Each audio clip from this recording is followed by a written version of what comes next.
Arandipain ng Thailand, gawin ang lahat para ma-upset si Carl James Wonderboy Martin. Narito ang buong kwento.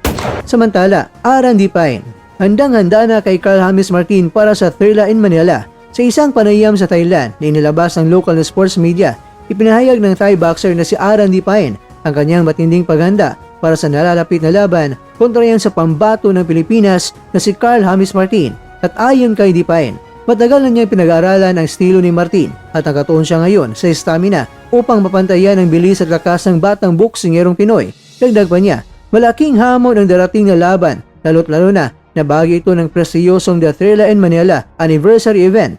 Ngunit buong kanyang tiwala na kayang-kaya niya ipakita ang kanyang husay bilang isang Thai fighter.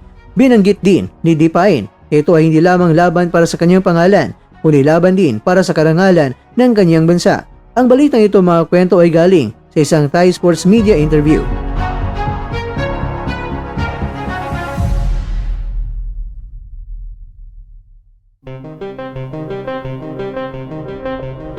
Mga kakwento, sa October 29, magtatagpo ang dalawa sa entablado sa Smart Araneta Coliseum at inaasahan ang matinding sagupaan sa pagbabalik ng makasaysayang kaganapan sa mundo ng boxing.